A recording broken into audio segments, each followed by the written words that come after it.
नमस्कार, आपका स्वागत है आज़ाद सिपाही के नए सेगमेंट में, यानी कि एक नए शो में जिसका नाम है झारखंड क्राइम स्टोरीज। मैं हूं मनीष सिंह। इस शो में हम बात करेंगे राज्य में घटित क्राइम की घटनाओं पर।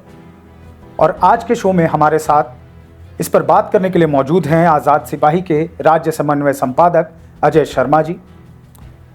सर, स्वागत है आपका हमारे शो में। धन्यवाद। आपको बता दें, हम आज इस शो में बात करेंगे राज्य में पूर्व में घटित फेक सरेंडर मामले की। आगे इस पर हम बात करते हैं अजय शर्मा जी से। सर, कब का था ये मामला फेक सरेंडर का और क्या हुआ था इसमें? यह मामला वर्ष 2014 का है। इसमें सीआरपीएफ के कुछ अधिकारी और झारखंड पुलिस के कुछ अधिकारियों ने मिलकर एक सुनियोजित षड्यंत्र के तहत इस राज्य के भोले भाले आदिवासी युवकों को नक्सली बताकर सरेंडर कराने की योजना तैयार किए थे। तो इन युवकों की संख्या क्या थी और इन्हें किस तरह का लालच दिया गया था ऐसा करने के लिए? सरकारी दस्तावेज में इनकी संख्या 514 है।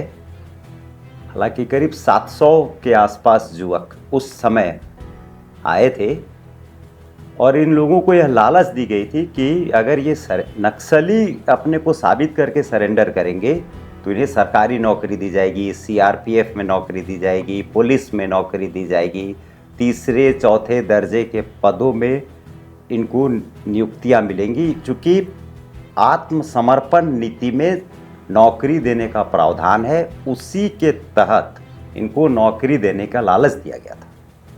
चूंकि इस मामले का उद्भेदन आप ही ने किया था, तो इन लड़कों के लिए क्या ऐसा कोई कैंप बनाया गया था या इनको कहीं एक जगह पे इकट्ठा किया गया था? और किसने ये इकट्ठा किया था और किस जगह पर ये लड़के थे? रांची में 2 सेंटर थे। एक तो कांटा टोली में था दिग्दर्शन इंस्टीट्यूट और एक पुराना जेल में इन लड़कों को रखा जाता था। वो एक बड़ा सेंटर हुआ करता था उस समय, लेकिन किसी को पता नहीं था कि अंदर हो क्या रहा है।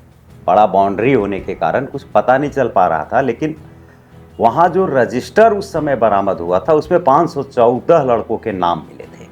और दिग्दर्शन इंस्टीट्यूट में इन बच्चों को पहले बुलाया जाता था और फिर सीआरपीएफ के कुछ लोग उनसे मिलते थे, फिर उन लोगों से बातचीत होती थी और फिर उनको पुराने जेल कैंपस में रखा जाता था।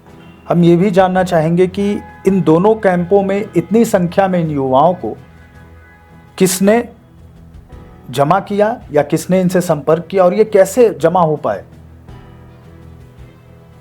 षड्यंत्रकारियों ने जो योजना तैयार की थी उसमें था कि भाई हमको एक सरेंडर कराना है और देश के मंत्री के समक्ष अपने आप को साबित करना है कि हम किस तरह के अधिकारी हैं, हम क्या कर सकते हैं।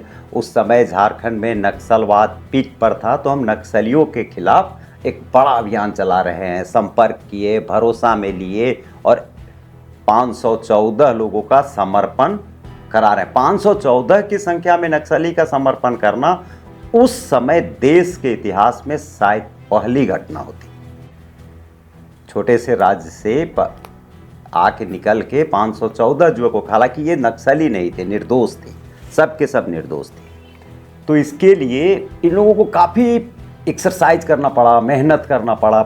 4-5 वैसे लोगों को लाया गया, सामान्य नागरिकों को पैसा देके गांव-गांव में भेजा गया, खूंटी के इलाके में भेजा गया, चाईबासा के इलाके में भेजा गया।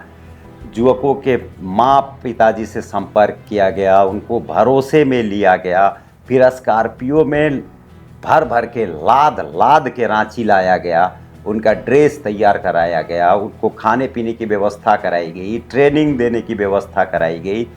और जब इसका भंडा फूट गया तो कानूनी प्रक्रिया शुरू हो गई। फिर रांची पुलिस का छापा पड़ने लगा। उस समय एक सीनियर आईपीएस अधिकारी हुआ करते थे, रेजी डुंगडुंग, उन्होंने इसके लिए काफ़ी कुछ किया। एक तरह से लड़ाई लड़ी उन्होंने, युवकों को बताया कि तुम लोगों को नक्सली बताने की कोशिश की जा रही है। फिर सीआईडी का जांच हुआ, फिर रांची पुलिस का जांच हुआ, लोअर बाज़ार थाना में कई एफआईआर दर्ज किए गए, उसकी जांच हुआ। सीआरपीएफ के अधिकारियों को नोटिस भेजकर पूछताछ के लिए बुलाया गया।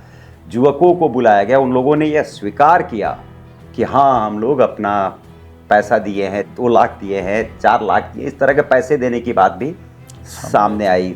और फिर उसकी जांच भी हुई और मामला अभी भी लंबित है, न्यायालय में है। लेकिन उस समय यह मामला देश भर के मीडिया में उछला था और इसकी बहुत चर्चा हुई थी, बहुत सारे लोग आए थे, इसको कवर किया था, बच्चों को बताया, बच्चों से बातचीत की गई थी, उनके घर जाके दिखाने का कोशिश किया गया था कि कितने गरीब लोग हैं और किस तरह से आखिर वो जो अधिकारी हैं जिन्होंने ये षड्यंत्र रचा था उनके खिलाफ अब तक कोई कार्रवाई नहीं हुई। सब कागजी घोड़ा दौड़ रहा है। अब न्यायालय पर सारे लोगों को उम्मीद है कि पता नहीं इसका क्या डिसीजन आएगा, कौन दोषी होगा कौन क्या हो, तो कोर्ट बताएगा।